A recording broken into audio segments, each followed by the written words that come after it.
Good morning everyone. My name is M. Krishnaveni. I am studying in Inter second year BPC. My college name KGBB Adakar, Mahbub Nagar district. నేను ఇప్పుడు నేల కాలుష్యం గురించి చెప్తున్నాను. మనం నేల కాలుష్యాన్ని డిసెంబర్ 5న ప్రపంచ నేల దినోత్సవంగా జరుపుకుంటాము.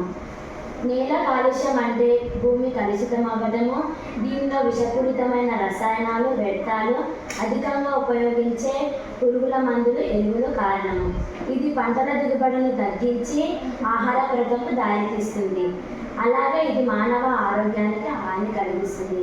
నేల కాలుష్యానికి కారకాలు: పారిశ్రామిక వ్యర్థాల నుంచి వెలువడే విష పదార్థాలు భూమిలో కలవటము, అధికంగా ఉపయోగించే పురుగుల మందులు భూమిలో కలవటము, సహజ వనరుల అస్థిరత వలన భూమిపై పొర బలహీనపడి ఆహార కొరతకు దారితీస్తుంది.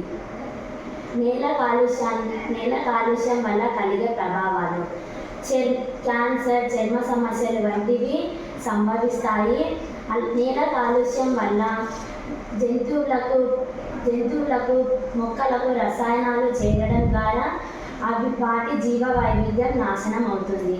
అధికంగా ఉపయోగించే పురుగుల మందులు వాడటం ద్వారా నేల కాలుష్యం దెబ్బతింటుంది. నేల కాలుష్యాన్ని ఎలా నివారించాలి? నేల కాలుష్యాన్ని నివారించడానికి మనం ప్లాస్టిక్ని తక్కువగా ఉపయోగించాలి. పంటల కోసం ఉపయోగించే పురుగుల మందులను తక్కువగా ఉపయోగించాలి. అలాగే రసాయన ఎరువులకు బదులుగా సేంద్రియ ఎరువులను ఉపయోగించాలి. ప్రజలకు అవగాహన కల్పించడం: చాలామంది ఎక్కువగా ప్లాస్టిక్ ఉపయోగిస్తున్నారు, దీనిని అరికట్టించాలి. అలాగే చెట్లను నాటాలి. అందరూ ప్లాస్టిక్ని ఎక్కువగా చెరువులు, నదులు, సరస్సుల పక్కన పారవేస్తున్నారు. దీనివల్ల నీటి కాలుష్యం జరుగుతుంది. ఆ నీరు పంట పొలాలకు వెళ్ళడం ద్వారా అక్కడ నీళ్ళలు కాలుష్యం అవుతున్నాయి.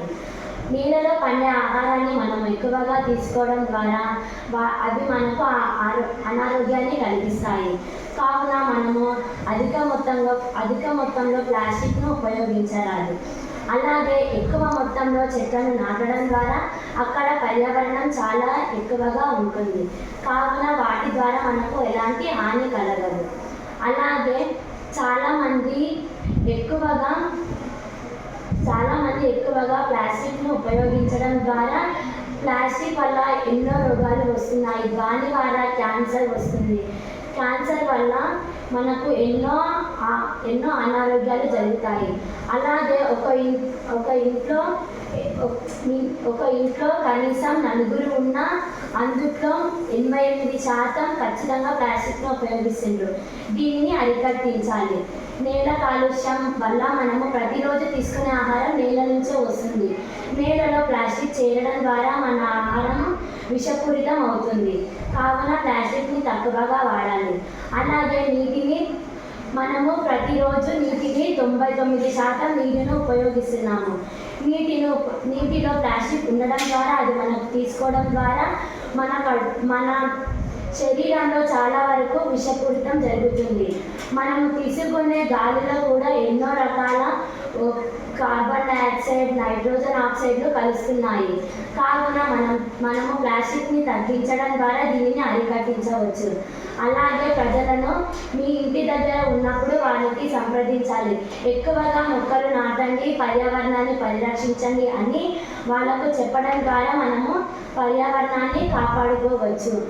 ఇస్కాన్ అందించిన ఇంత గొప్ప అవకాశాన్ని నేను వినియోగించుకుంటున్నాను. థ్యాంక్స్.